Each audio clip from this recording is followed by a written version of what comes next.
mas são coisas do passado. Vou deixar. O que desfez nosso amor são coisas do passado. São coisas do passado. Coisa do passado, tô melhor sozinho, não pago. Beijo na boca é coisa do passado. A moda agora é.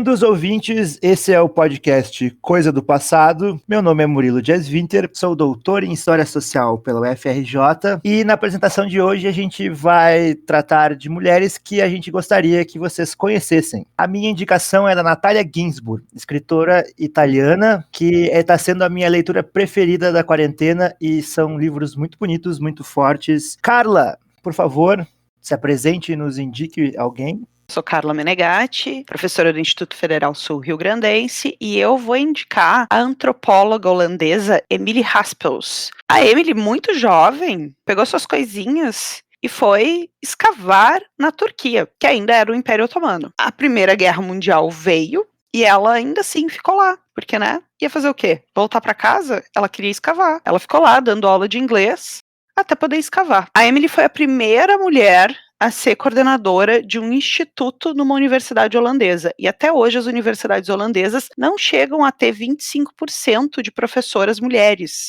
Ou seja, ela foi muito pioneira. Então, Joselito. Olá, eu sou o Joselito Zala, sou professor do Colégio de Aplicação da URGS, doutor em História Social pela Universidade Federal do Rio de Janeiro. E a mulher que eu gostaria que vocês conhecessem é a Célia Sanches, uma revolucionária que foi uma das principais líderes da Revolução Cubana.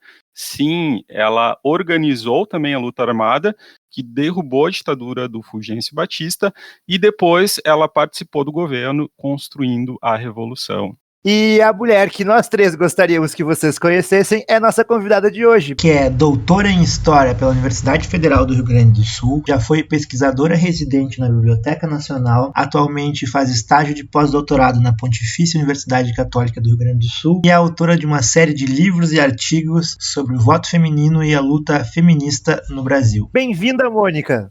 Oi, a Mônica Caravati aqui falando. A mulher que eu gostaria que todos conhecessem é a Ana Tércia da Cunha Silveira, primeira mulher que se diplomar em Direito no Rio Grande do Sul, em 1926. Foi muito ativa no direito, tanto aqui no Rio Grande do Sul quanto no cenário carioca. Ela também é fundadora de uma das associações femininas, que é a minha obsessão, aconteceu na década de 30, que é a Aliança Nacional de Mulheres, uma lutadora pelos direitos das mulheres, das trabalhadoras e pelo voto feminino. Representa as mulheres, 100% feminista. Representa Coltune, represento Carolina, represento Dandara e Chica da Silva, sou mulher, sou negra. Então, como vocês podem imaginar, o nosso tema de hoje é feminismo. Se você fosse buscar pela palavra feminismo no Google, entre as notícias em língua portuguesa, somente do último mês, encontrará centenas de referências, desde a cantora pop brasileira Luísa Sonza contando como se descobriu feminista, até a militante negra Angela Davis, ocupando a capa da famosa revista Vanity Fair. Ao contrário das imagens correntes do feminismo como um movimento sectário, você também encontrará diversidade e pluralidade nessa busca. A fotógrafa mexicana Maya Godet declara que aprendeu outro feminismo com as mulheres indígenas. Em São Paulo, o feminismo asiático começa a ser introduzido na cena pública por brasileiras descendentes de povos orientais. E são variadas as citações a feminismos negros na África e na diáspora, que já construíram importantes intelectuais no Brasil, como Sueli Carneiro, Lélia Gonzalez e Djamila Ribeiro.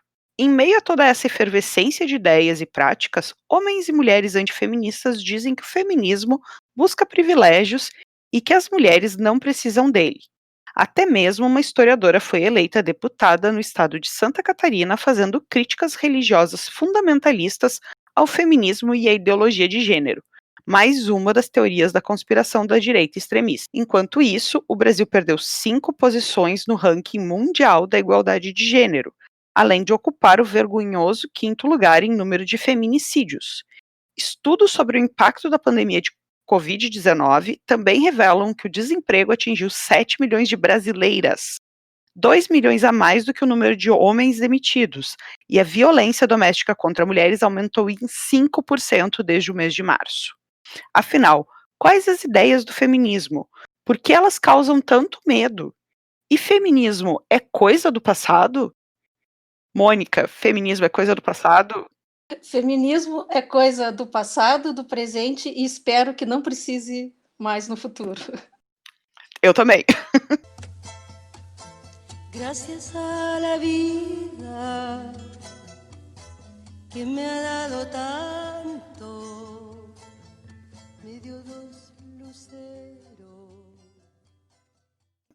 Existência de mulheres, as situações de opressão, de padrões de comportamento dominantes, a gente pode dizer que sempre existiu. Em todos os tempos, em todas as sociedades, a gente encontra mulheres que se rebelaram contra essas imposições sociais, mas o movimento feminista, então, quanto grupos de pessoas que se reúnem em torno de uma estratégia organizada para combater, então, o patriarcado e para combater essas opressões, ela realmente nasceu no século XVIII e XIX, e vem muito, e tem muito a ver com a minha própria trajetória de pesquisa, que o que eu tenho pesquisado muito é essa questão do movimento feminista, e principalmente nessa questão do direito ao voto feminino, especialmente no Brasil. Tem muito a ver nesse processo de luta, então, de desigualdade de homens e mulheres, que a gente percebe como um traço muito presente na maioria das sociedades, a gente pode dizer em todas as sociedades, mas na maior parte da história, essa desigualdade, ela também não foi nem camuflada, não foi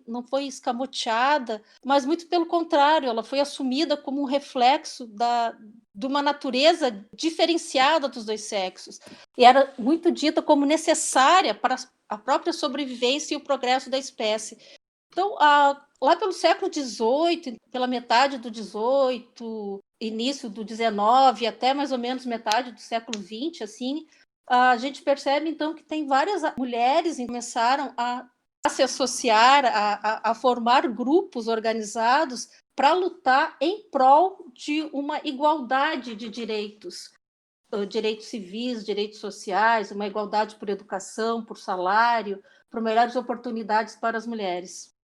Então, Mônica, é bem interessante tu falar desse momento assim de organização inicial, né, de mulheres e também de homens em torno de ideias feministas que são anteriores, justamente no que a gente chama na história de fim do antigo regime na Europa, né? É um movimento geral de conquistas de direitos, de questionamento da ordem estabelecida. E aí eu estava lembrando na tua fala que o Jules Michelet, que é um historiador famoso francês do século XIX, diz que na tomada da Bastilha, que é o evento que inaugurou a Revolução Francesa, tinham cerca de 4.000 mulheres participando. Então, de um lado, a gente percebe que as mulheres, não só em termos de ideia, mas elas estão na frente de ações e de movimentos revolucionários. E tu identifica isso em outros movimentos também revolucionários, nas tuas pesquisas ou na bibliografia sobre estudo feminista. Como é que é a participação das mulheres em revoltas e revoluções? A gente percebe que em vários momentos da história sempre teve mulheres atuando, tanto em movimentos revolucionários, como também em movimentos intelectuais, né, em outras instâncias.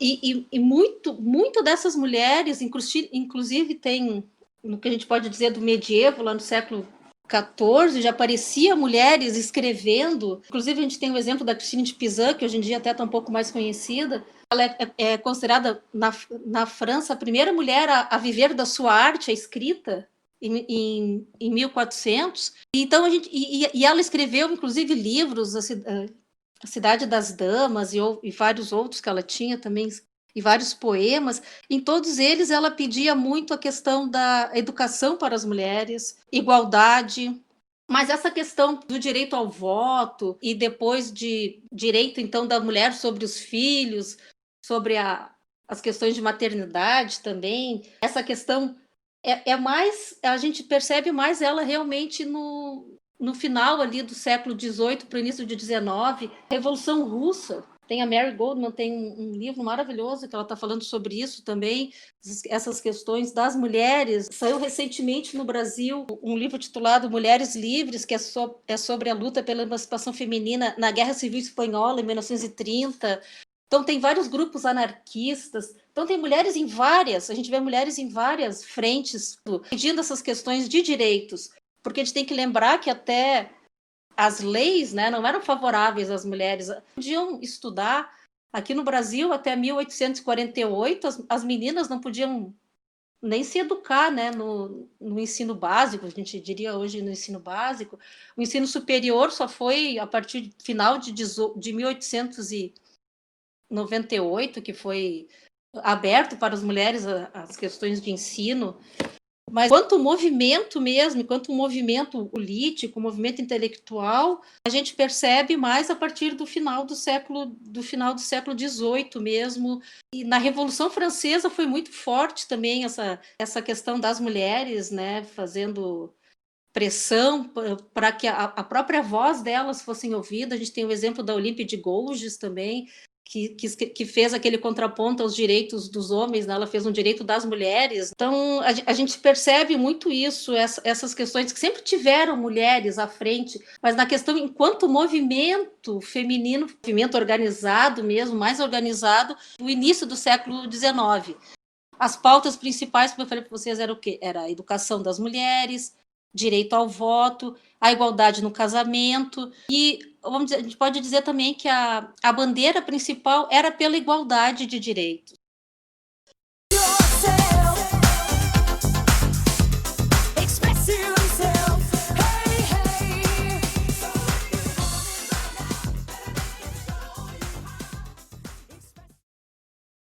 Mônica, a gente tem muita referência sobre como o movimento organizado de mulheres começa em outros países, né? Que existe uma historiografia nova, inclusive, né? O teu trabalho é parte disso, mas como é que foi o surgimento do movimento organizado de mulheres no Brasil? Na minha tese de doutorado, eu acabei de publicar, vou fazer propaganda, tá? Ela acabou de ser publicada pela PUC, né? É As Filhas de Eva Querem Votar, uma história da conquista do sufrágio feminino no Brasil. Então, ali eu procurei mapear essas questões do movimento organizado no Brasil. E ali eu percebi claramente que no Brasil a gente teve dois momentos, que eu chamo então de uma primeira fase desse movimento organizado e uma segunda fase. A primeira fase apareceu então em 1910, com uma professora indigenista baiana, a Leolinda de Figueiredo Daltro, e ela, junto com outras mulheres da capital federal, ali, ela estava no Rio de Janeiro, ela já era uma professora, ela já tinha uma certa idade, ela já tinha mais de 50 anos, era uma mulher separada, então ela tinha várias coisas, vamos dizer assim, contra ela, né, que ela já não era muito bem vista lá na sociedade da época, mas ela fundou, então, em 1910, junto com outras mulheres, o Partido Republicano Feminino. Notem que ela realmente é uma associação feminina, mas elas decidiram por bem, né, dar um nome de partido, já com essa questão, porque a mulher na época não tinha nem voz nem vez na política, né? E ela tinha várias demandas, e uma delas era pelo direito ao voto e também pelo direito das mulheres poderem participar de concursos públicos, que até então era proibido para as mulheres, inclusive, participar de concursos públicos no Brasil. E só para você ter uma ideia, só em 1916 que teve a primeira mulher que pôde concorrer a um cargo, né, no Ministério da... Inclusive a Berta Lutz, que é a mais conhecida também, foi a segunda mulher a participar de um concurso público no Brasil em 1920. E a segunda fase desse movimento que eu percebo claramente foi a partir de 1918, 1920, quando então a Berta Lutz volta para o Brasil, que ela tinha ido estudar no exterior, ela foi estudar biologia lá na Sorbonne, ela passou muitos anos lá, ela passou parte da adolescência dela, ela foi estudar junto com a mãe dela, ela saiu daqui do Brasil e foi para lá para estudar na Inglaterra e na França. E a gente percebe claramente então que teve essas duas fases, então em 1910 até mais ou menos 1920, com a Leolinda Daltro e as associadas desse Partido Republicano Feminino, que inclusive faziam passeatas nas ruas, elas iam para o Congresso para fazer pressão, então, quando tinha lei lá, eles estavam discutindo qualquer lei a favor das mulheres, iam lá no Congresso fazer pressão. Mas elas eram muito mal vistas naquele período, né? Então chamavam, inclusive a Leolinda Daltro, ela era chamada de tendo voz de trovão, essa mulher homem, essa mulher que não, o que elas estão querendo? Que a gente percebe claramente até hoje essa carga negativa que tem essa palavra feminista, mas na época ela não tinha essa carga negativa que tem hoje, né? E a segunda fase desse movimento, então, é a partir de 1920 em diante, então, quando surge a Berta Lutz, a Liga pela Emancipação Intelectual da Mulher, então ela com outras mulheres do Distrito Federal, mas são todas agora de uma classe mais elevada, então elas eram mulheres de políticos, mulheres ricas da sociedade. Então elas fundam essa liga e elas têm muitas ligações com o exterior. E a partir de 1922, a Berta Lutz também, ela já está trabalhando então como secretário. Isso é interessante notar que ela é secretária do Museu Nacional. Então ela já está trabalhando nessas questões todas. E em 1922 ela foi viajar para os Estados Unidos para participar então como no Congresso Internacional de Mulheres que teve lá em Baltimore.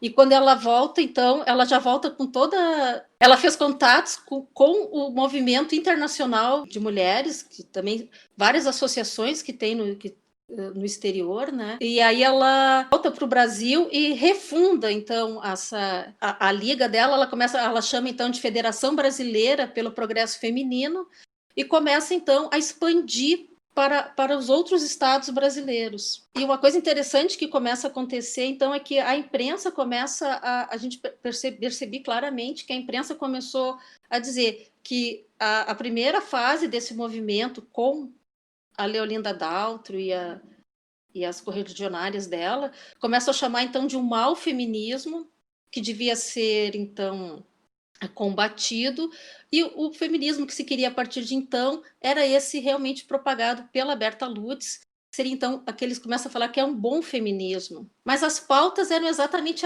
as mesmas, entre tanto a Berta quanto a Leolinda, elas estavam pedindo exatamente as mesmas coisas, mas o que realmente acaba diferenciando elas é a forma como esse feminismo delas passa a ser visto. Abre alas que eu quero passar. Abre alas que eu quero passar. Tu acha, Mônica, que essa forma de se colocar no espaço público como um movimento diferente já é uma resposta à construção negativa da própria palavra de feminismo? Que é importante dizer também que essa visão negativa de feminismo, ela foi construída como uma reação às pautas de direitos das mulheres.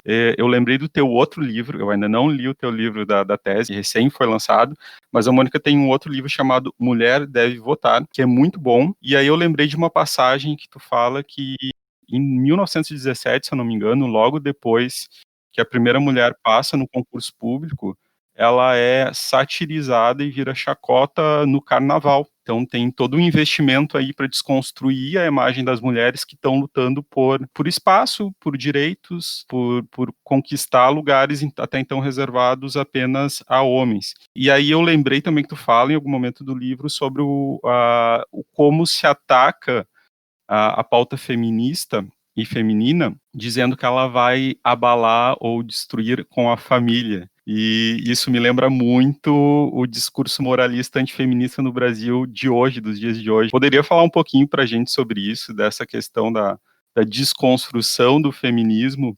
historicamente e de como se usa a ideia de que as mulheres feministas são antifamília?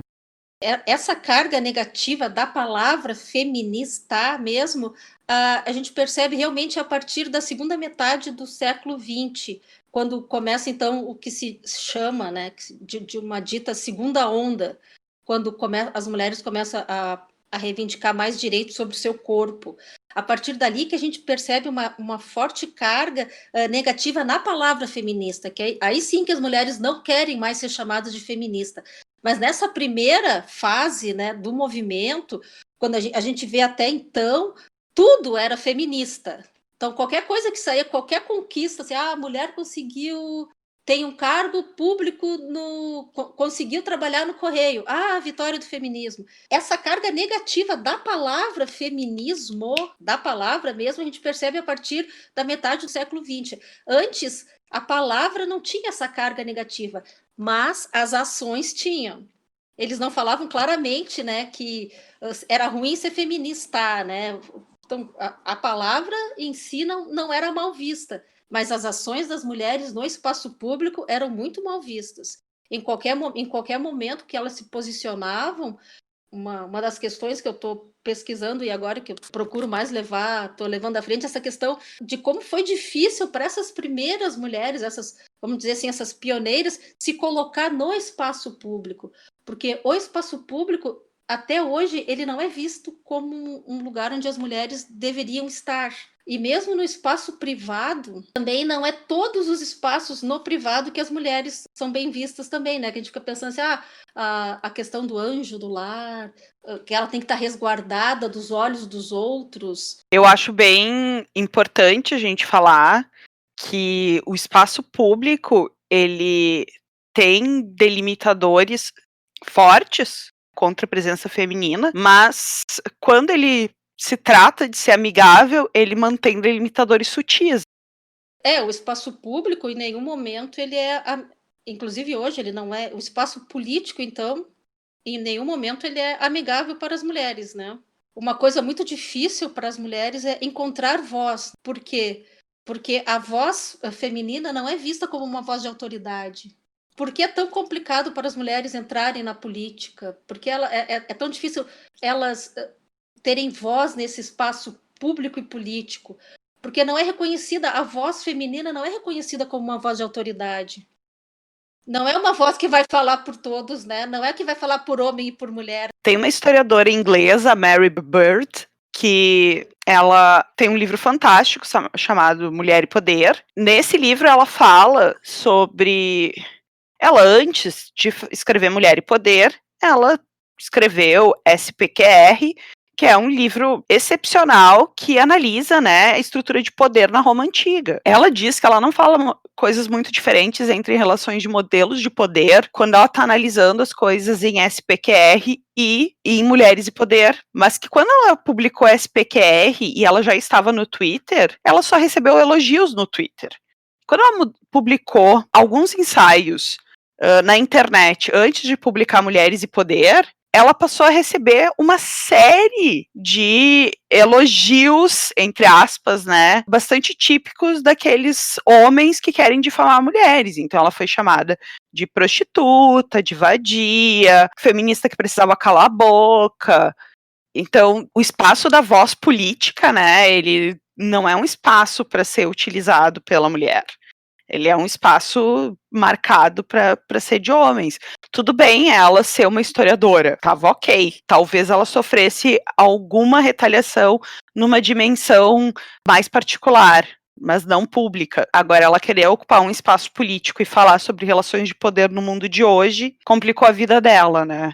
E aí ela resolveu que ela tinha que escrever um livro, porque ela disse que, bom, né? Se ela já estava sendo achincalhada, ela podia ser achincalhada bastante. Tava dentro da perspectiva do jogo. Mas isso me lembrou muito, né, quando tu estava falando desses julgamentos, porque voz política é alguma coisa que a gente tem muita dificuldade de achar como mulher. E quando acha, nunca é apropriada, né, porque ela não nos pode pertencer. Pelo menos é o que eu acho que a sociedade vê, né. Não, óbvio, não é o que eu acredito. Porque ela vai ser o que quis, inventando um lugar onde a gente e a natureza feliz vivam sempre em comunhão e a tigresa possa mais do que o leão.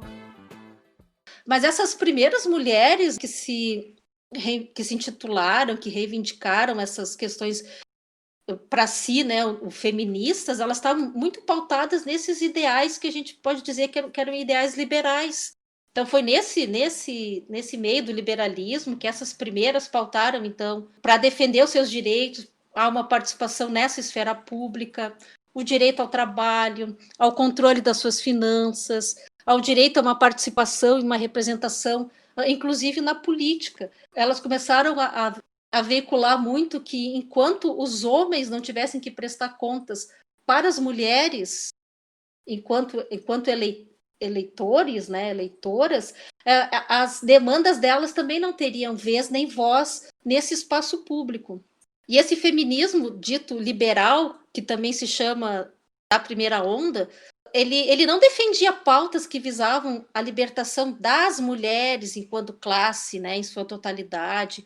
O foco era no indivíduo, nas suas liberdades pessoais e não numa coletividade. Isso muda na segunda onda, Mônica? E aí também já aproveitando um gancho, tu falou da questão do controle do corpo e da natalidade. Os pesquisadores da área costumam apontar que essa segunda onda tem muito a ver também com o momento de invenção da pílula, que acaba permitindo uma dissociação entre sexo e prazer sexual mesmo, né, do corpo com a reprodução. Então, como é que se dá essa relação?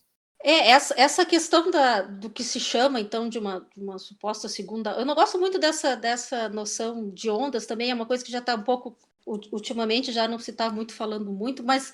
Porque dá a ideia, assim, de que tem dois lados, né? Por um momento é interessante ter essa ideia da onda, porque são os momentos que tem mais visibilidade, mas também dá a impressão de que nos entremeios não tem nada acontecendo, né? Que não é verdade, né? Tá sempre é um movimento contínuo, né? Tá sempre acontecendo. Mas uma crítica muito grande que se teve a esse primeiro dito, então, liberal, é que ele deixou de lado, então, essa vivência das mulheres negras, das mulheres trabalhadoras, né? E promoveu muito a noção de uma mulher genérica, que seria, então, quem seria essa mulher, né? Desse primeiro feminismo, né? Que tinha esse foco maior nas liberdades pessoais e não tanto numa coletividade. Era uma mulher branca e de classe média e intelectualizada, escolarizada. Já nesse segundo movimento, então, de segunda onda, vamos comprar a ideia, então, o que elas estavam defendendo? Direitos civis, direitos sociais, políticos, mas não mais com aquela ênfase que tinha na primeira, né? Mas principalmente esses direitos sexuais e reprodutivos e também muito forte esse combate à violência de gênero.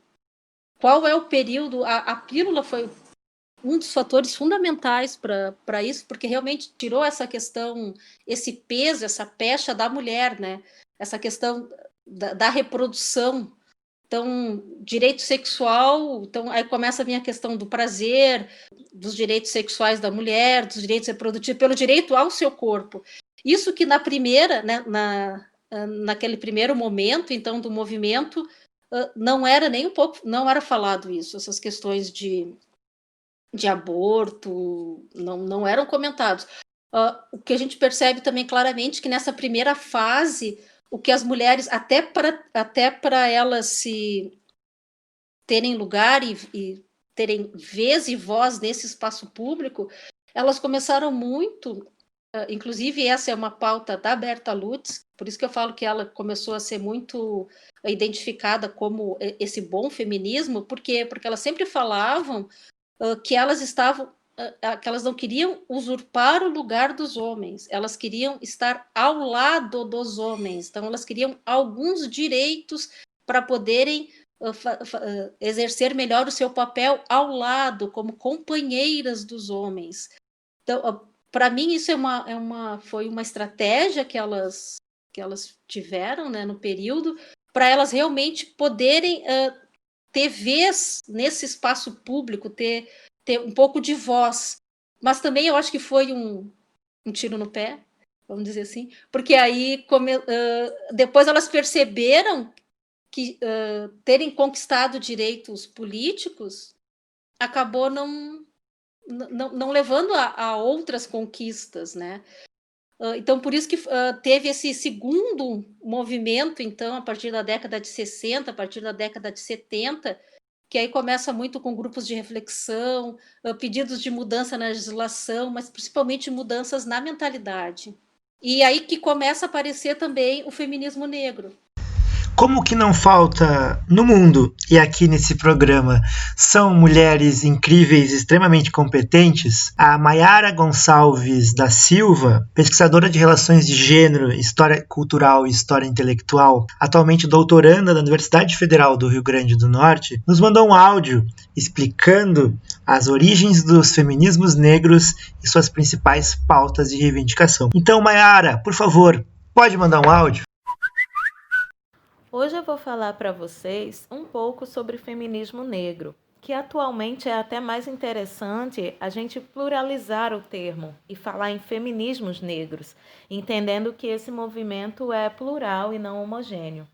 Eu acho que a primeira coisa a se dizer sobre feminismo negro é que ele não é uma complementação ou mesmo uma adição do feminismo. Para algumas autoras, como por exemplo a norte-americana Patricia Hill Collins, o feminismo negro ele é parte de um projeto, né, de uma perspectiva que vai ser elaborada a partir dos anos de 1970, que vem para dar conta das opressões estruturais e pensar políticas de e sobre e para mulheres negras. Então, quando a gente fala em opressões, nos referimos à negação que um grupo opera contra um outro grupo, a acessos a recursos ou mesmo a acessos a direitos da sociedade, como, por exemplo, educação, cidadania, trabalho, saúde, moradia, enfim, entre outros. Então, a depender do lugar que você ocupe na sociedade, você experimenta essas opressões de forma variada. Há, portanto, uma interseccionalidade, que é até uma reflexão que surgiu dentro de um coletivo norte-americano formado por mulheres negras e lésbicas e que, posteriormente, foi um conceito que foi cunhado, academicamente falando, pela intelectual Kimberly Crenshaw, né? A interseccionalidade é também um tema abordado, inclusive, pela Carla Cotirene, no livro Interseccionalidade, que ela escreve e faz parte da coleção Feminismos Plurais, que foi organizado pela filósofa Jamila Ribeiro. E aí esse é um conceito que pertence ao território discursivo do feminismo negro. Em outras palavras, as mulheres negras elas sofrem, no mínimo, 3 formas de opressão, que seria a classe, a raça e o gênero. Se nós nos debruçarmos sobre as condições dessas mulheres negras, especificamente aqui no Brasil, nós vamos observar que, enquanto grupo, essas mulheres, por exemplo, elas estão ocupando os trabalhos de menor renda no país. Além de que elas também são maioria em empregos informais. Se a gente observa a presença dessas mulheres negras no ensino superior, nós podemos observar que elas estão em menor número do que, por exemplo, comparado às mulheres brancas ou homens brancos. Elas só apresentam maior número de presença nas universidades brasileiras se a gente compara a sua situação com as situações dos homens negros. Se a gente estende essa porcentagem de presença de mulheres negras em cursos de pós-graduação no Brasil, ou mesmo as mulheres negras que são doutoras no país, esse número ele é menor ainda. Então, além dessas opressões de classe, a raça e o gênero, eles também são opressões que se interconectam sobre os corpos e a vida dessas mulheres negras. Elas, por exemplo, são as mulheres que menos casam, elas são hipersexualizadas antes, durante e depois do carnaval. Elas têm as suas imagens, principalmente nos meios midiáticos, sempre vinculado a mucamas, né? Uma espécie de tia Anastácia. Ela é retratada como aquela mulher que é muito exagerada, que é bizarra, que é barraqueira. Os cabelos dessas mulheres, eles são alvos constantes de injúrias, de piadas e de rejeições. Segundo a Lélia Gonzalez, essas mulheres pretas, elas não compartilham apenas histórias de opressões, mas também histórias de luta, né? E aí que vai emergir o feminismo negro. O feminismo negro surge diante da necessidade de se discutir a questão de gênero dentro das pautas dos movimentos negros que já estavam organizados e também ele surge da necessidade de se racializar o gênero dentro das demandas dos movimentos feministas existentes na época. E esse último ponto é importantíssimo porque é através do feminismo negro que as mulheres negras elas passaram a refletir sobre o lugar que elas ocupam na estrutura e passaram também a entender que as demandas dessas mulheres negras elas não são as mesmas das mulheres brancas e muito menos as mesmas demandas dos homens negros. O movimento feminista dos anos 1960 e dos anos de 1970, ele é condizente com a condição da nova mulher progressista, que é uma mulher de perfil branco, que é uma mulher classe média, que é uma mulher burguesa. Atualmente, para a gente ficar em um único exemplo, se nós pegarmos no Brasil os dados de um ano atrás sobre a taxa de feminicídio, nós verificamos que enquanto a taxa de feminicídio de mulheres brancas caiu 9,8% aproximadamente, a taxa de mulheres negras sofreu um aumento de 54,5%. Por isso que a Sueli Carneiro ela é bastante cirúrgica quando ela fala da necessidade de se enegrecer o feminismo, né? E enegrecer significa demarcar e instituir na agenda do movimento de mulheres o peso que a questão racial ela teve e tem na configuração, por exemplo, de políticas demográficas, de programas de saúde para mulheres, ou mesmo em seleção no mercado de trabalho, entre outras coisas. Ou seja, pensando como o racismo é algo que tensiona essas relações de gênero em nossa sociedade. E aí eu volto a ressaltar que o feminismo negro é um lugar de potência, porque ele é capaz de devolver o lugar de humanidade aos corpos dessas mulheres negras. O feminismo negro tem a ver com autoestima, tem a ver com empoderamento, questões de saúde, relações afetivas, mercado de trabalho, presença de mulheres negras em ambientes da educação, tem a ver com representatividade, tem a ver com resistência dessas mulheres negras. E como já foi mencionado, o feminismo negro ele é parte de um projeto. Ele é composto por uma epistemologia, um pensamento, inclusive um aporte teórico que pautam as ideias de mulheres negras. Sabe-se muito a respeito sobre as intelectuais dos Estados Unidos, que estruturaram uma epistemologia do feminismo negro, tanto um feminismo negro afro-americano, como também afrodiaspórico.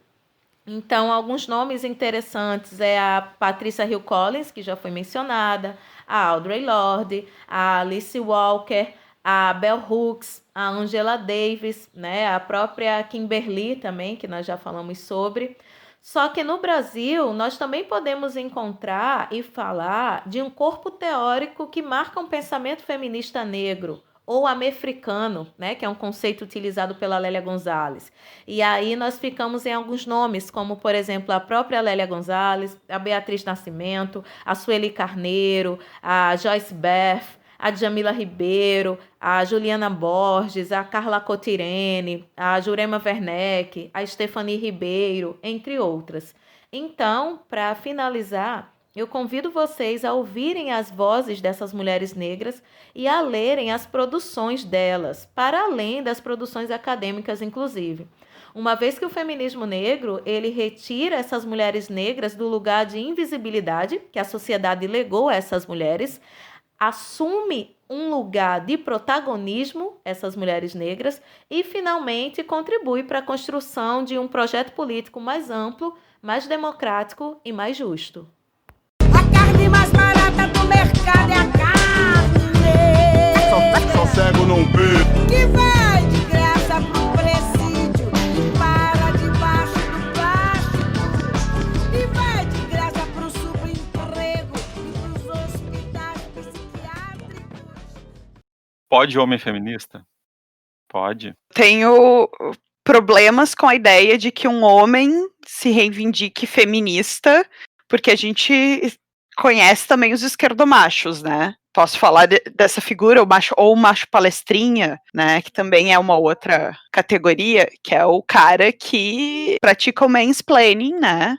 Para quem não sabe, mansplaining é um termo que vem do inglês, mas que cunhado pela feminista Rebecca Solnit, e que significa exatamente homem explicando, que é quando um cara explica exatamente o que tu explicou ou o que é a tua especialidade para ti, para uma mulher. Eu prefiro o homem que se intitula alguém solidário à causa do que alguém que se diz feminista.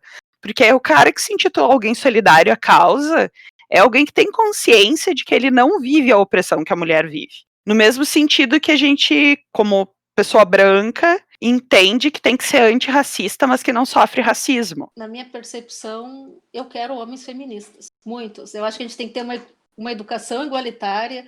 Nós temos que primar por uma educação de meninos feministas para sair essa pecha dessa questão de que mulher é propriedade, de que tem papel de homem e papel de mulher. Essa questão toda, eu acho que tem que ser muito trabalhada ainda, é uma questão que a gente precisa ainda desenvolver muito. Então eu quero mais homens feministas, mas eu não quero homens falando por mim. Eu tenho a minha própria voz. Posso falar sem fazer mansplaining, tentando, pelo menos. Eu acho que a questão do lugar de fala, realmente, ela veio pra gente se colocar e ter empatia, né? Pelas questões de lutas no geral. E, como disse a Carla, ela não pode ser usada pra gente se eximir da luta. Então, a questão que a gente tem que diferenciar, tenho pleno acordo com vocês, sim, a gente pode ter práticas antirracistas não sendo negros ou sendo pessoas brancas, ter práticas feministas não sendo mulheres, ter práticas anti-homofobia não sendo população LGBTQ, e eu acho que isso passa pela educação também. No caso dessas pautas de o feminismo e a luta LGBT, tem um ponto em comum que é a violência e a exclusão, a discriminação de gênero. E se a gente pensar nesse sentido, claro, as violências são vividas de forma diferente, né? A gente sabe, inclusive, uma mulher transexual negra tende a sofrer muitas violências, né? Tá aí a questão da interseccionalidade para pesar essas, né? A questão de classe, né? Mas, no fundo, o inimigo é o patriarcado nessas questões, que é aquela ideia de que existe um padrão de homem que é superior às mulheres, é superior a outros padrões de homens, inclusive de homens que são heterossexuais, né? Existe um padrão de masculinidade que hoje a gente está começando a chamar de masculinidade tóxica, que afeta todo mundo, né? Então, se a gente não tiver uma educação feminista, como a Mônica falou, ensinando os meninos a respeitarem, né, a diferença de gênero, a diferença de orientação sexual, enfim, os homens heterossexuais vão continuar sendo cobrados culturalmente por essa masculinidade viril para oprimir. Feminist, a person who believes in the social, political and economic equality of the sexes. Acho que uma coisa que é interessante a gente pontuar também, quando a gente fala de feminismo, a gente pode também falar o que o feminismo não é. O feminismo não é uma luta contra os homens, é contra um sistema de dominação, né, que privilegia os homens e que foi criado por homens. Acho que isso tem que ficar bem claro. Acho que é a diferença de lutar contra um sistema de opressão e de lutar contra um gênero, né, masculino. Também falar sobre feminismo não tem nada a ver com mulher deixar de usar batom, deixar de usar salto alto, deixar de usar saia ou usar calças, né? Mas também não tem nada a ver com obrigar alguém a usar batom, a usar salto alto, mas te abre possibilidades, né? Só usar maquiagem se tu quiser. É obrigado. Feminismo radical, por exemplo, outros tipos também que não toleram, né, homens no movimento, mas eu acho que existem mulheres não feministas também, mas ninguém é obrigado a ser feminista ou não feminista. Isso é bom de dizer que feminismo não tem nada a ver com ser inimiga dos homens, não tem nada a ver com esconder o corpo, muito pelo contrário. Acho que exige o direito de andar com a roupa que a gente bem entender, mas é uma coisa muito importante isso, que a gente não sofra assédio, não sofra constrangimentos. E também feminismo não tem nada a ver com não querer ter filhos, com ter filhos ou não ter, mas sim com a escolha de como e quando esses filhos virão e se virão. E acho que também feminismo é importante dizer que também não tem nada a ver com não ser feminina e nem com ser. Feminismo tem a ver então com liberdade, com críticas às desigualdades entre os sexos, a crítica a essas formas desiguais de relacionamento social. Então, quando a gente estuda essa história, por que a gente estuda a história? Entender o que é o feminismo e como ele se desenvolveu ao longo do tempo. E eu acho que essa é um pouco a mágica de estudar o feminismo de um ponto de vista histórico, né, Mônica? Porque eu lembro que tem uma passagem da Simone de Beauvoir, que é, enfim, essa figura tão importante para isso que antigamente se chamava de segunda onda, em que ela faz uma crítica enorme dos trabalhos manuais. E hoje, uma parte das meninas que fazem parte disso, essa nova representação do feminismo, são artistas que trabalham com trabalhos manuais. Que estão resgatando isso, né? Mas por quê? Porque ali na década de 60, 70, 80, era mal visto esse trabalho manual, porque era a questão da opressão.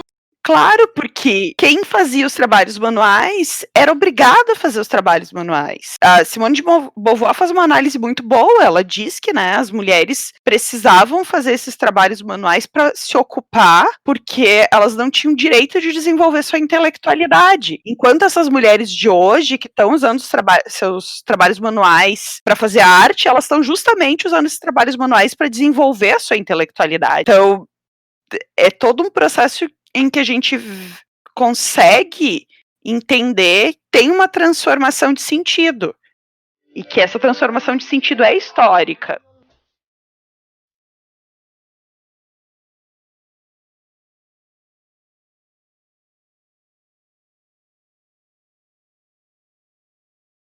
Então, mais ou menos ali a década de 1980, a história tinha esse perfil muito masculino, muito excludente, e a gente percebe na narrativa histórica também era voltada tudo político, para o público, e aquele masculino, mas como masculino universal, superior, o homem político, né? Não são todos também que importa, é só de uma elite, né?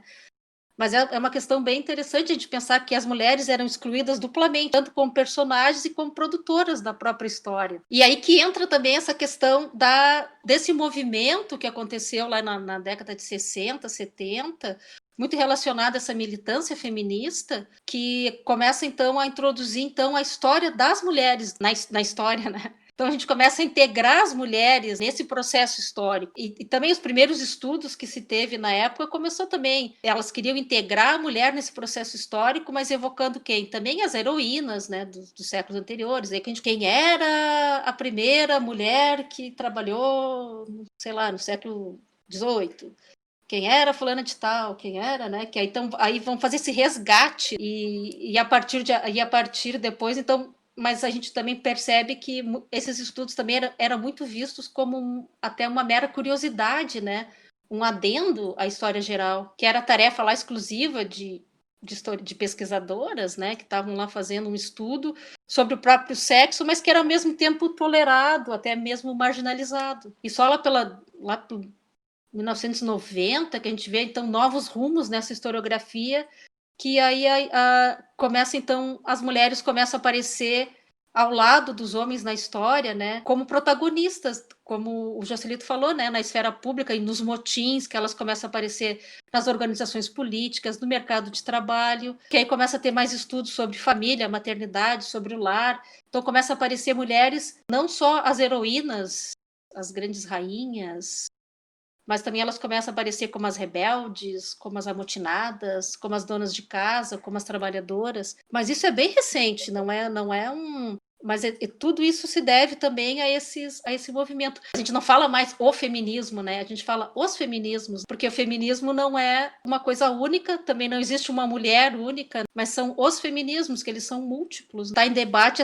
e a gente tem que pensar também se existe. Não, existe? Será uma experiência feminina comum, né? Todas as mulheres? Eu acho que naquele primeiro período ali, naquele que a gente chama de primeira onda, que unia essas mulheres em torno de uma pauta única, que todas eram excluídas, mesmo ela sendo rica, mesmo ela sendo estudada, ou ela não tendo estudo nenhum, então todas eram excluídas desse espaço público.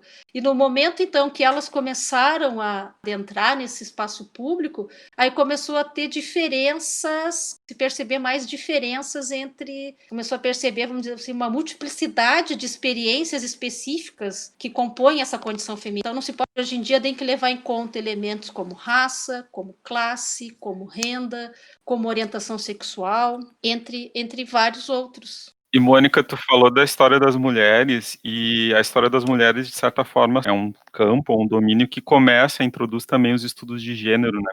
Como é que se dá essa passagem na escrita de história na nossa academia entre os estudos de mulheres e o estudo de gênero, teóricos de gênero? E daí eu pensei também que, de repente, a gente poderia falar que esse tema tão polêmico, todo mundo fala, no senso que todo mundo chega que é a ideologia de gênero, mas ninguém sabe explicar o que é, justamente porque não é, né? Porque é uma coisa que não existe, ideologia de gênero. Pois é, essa questão é complicada. Mas, assim, se a gente pode dizer assim, se lá na década de 70, de 80, a gente pode dizer que foi bem importante para essa incorporação das mulheres na produção historiográfica, foi uma abordagem super importante, porque ela quebrou, rompeu aquele silenciamento dos estudos sobre as mulheres. Eles apareceram também para desequilibrar esse predomínio masculino, né, que tinha nos estudos históricos, que privilegiavam os homens, né, mas ou inseriam essas mulheres nos estudos de uma minoria ali na década de 70. Na década de 90, 2000, a gente já percebe que tem um novo olhar sobre essa produção, sobre a história em si, e a gente começa a perceber também novas perguntas para as fontes. E aí entra muito a questão de gênero. Mas aí a gente começa a investigar também muito essa questão do masculino e do feminino nas interações sociais. As problemáticas, a partir da década de 90, elas começam cada vez mais a se tornar mais complexas. Se começa, então, a descobrir, ou a se tentar descobrir, né?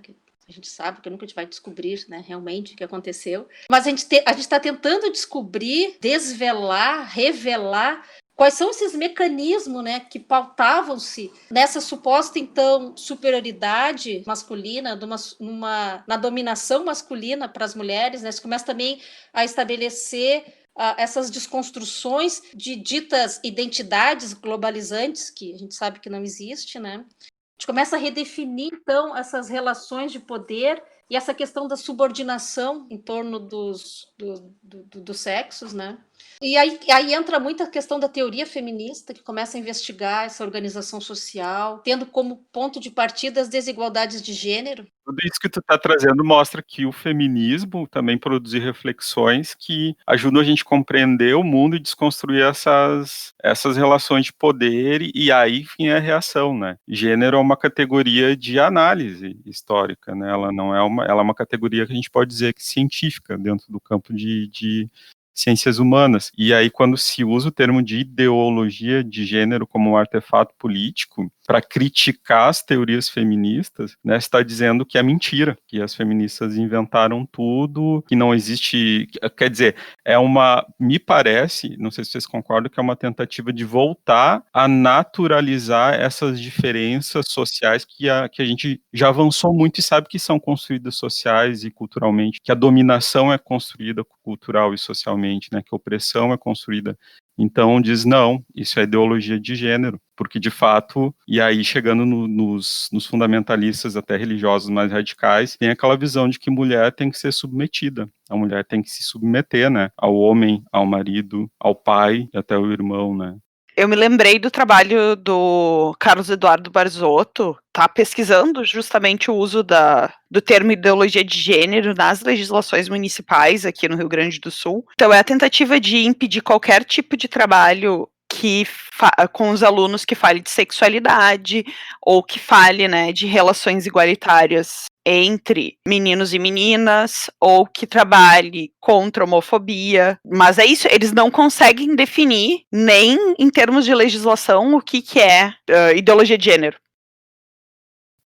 Final da década de 70, começo de 80, a Joan Scott, que é uma historiadora estadunidense, ela realmente cunhou esse termo. Ela diz que gênero é uma categoria útil de análise, porque ela determina que essas ações e essas posturas que homens e mulheres reproduzem na sociedade é uma construção de um conceito, né? É uma forma da gente compreender quando a gente utiliza gênero. O problema é que em português, quando a gente usa gênero, é que a gente usa o mesmo para dizer homem e mulher, né? Gênero masculino e gênero feminino. Mas quando a gente está dizendo nos estudos de gênero, quando a gente está falando, a gente está usando como é uma forma da gente compreender e de rejeitar as justificativas biológicas de dominação dos homens para com as mulheres. Então, nos ajuda, então, a pensar, como eu tinha falado, né? Porque em muitas famílias os meninos são educados de um jeito e as meninas são educadas de outro, que é uma questão de gênero, que essa educação não igualitária continua a reproduzir essas assimetrias, né? Tanto no mundo público quanto no político. Mas o termo gênero, ele surgiu mesmo no espaço acadêmico, mais ou menos, né? Junto com essa